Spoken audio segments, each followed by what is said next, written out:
বসে গেলাম হচ্ছে চোর আর পুলিশের খেলা দেখতে। পুলিশ তো না, আর লোকটাকে তো আর্মি মনে হচ্ছে। আর চোর যে কত ধরনের আছে, বোকা চোর, তারপরে বেকুফ চোর, আর চালাক চোর। আর এখানে যে চোরকে দেখা যাচ্ছে, এই চোরটাকে আপনাদের কি মনে হচ্ছে? বেকুফ, বোকা নাকি চালাক? আমার তো মনে হচ্ছে পুরাই বেকুফ। কারণ কথা হচ্ছে যে যেভাবে চুরি করেছে, এটা তো খুব ইজি ধরা পড়ে যাবার কথা।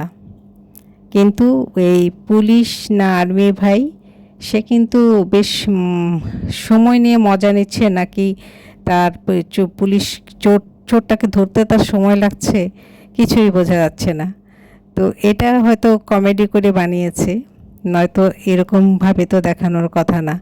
চোরেরাও এত বোকা হয় না, আর মালিক যখন দেখে ফেলে তারও এত সময় নেবার কথা না। কিন্তু এটা হচ্ছে নাটকের স্বার্থে বা মুভির স্বার্থে এটাকে, এই গল্পটাকে টানতে টানতে এতদূর নিয়ে যাওয়া হলো।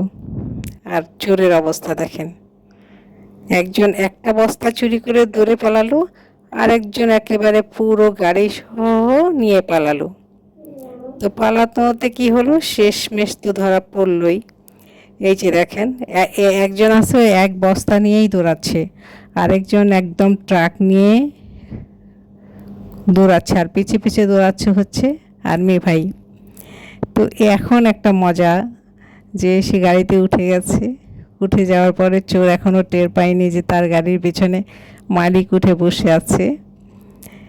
তো আর আরেক দিকে আরেক চোর ভাবছে যে এই বস্তাটা নিয়ে কোনো রকম পার হতে পারলেই হবে, কিন্তু তার যে দোস্ত আছে সে যে পুরো গাড়ি নিয়ে পালিয়েছে, এবং গাড়ির এতগুলো মালামাল সে পেয়ে গেছে, এটা এখনও সে টের পায়নি।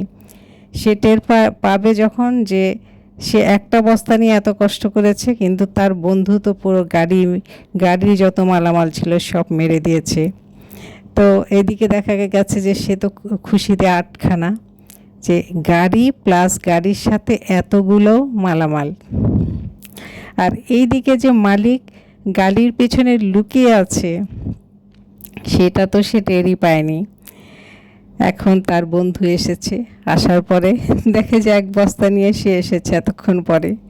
সে তখন তাকে বলল যে তুই এক বস্তা নিয়ে এতক্ষণ ধরে দৌড়াদৌড়ি করে এসেছিস, এই দেখ আমি পুরা গাড়ি সমেত মালামাল আমি সব লুটে নিয়েছি, এখন এগুলো সব নামা, একটা একটা করে নামিয়ে সব আমরা এগুলো একটা গর্ত করে কিংবা কোনো গোডাউনে গিয়ে লুকিয়ে রাখবো, পরে সুযোগ বুঝে এগুলো সব বাজারে বিক্রি করে দেব।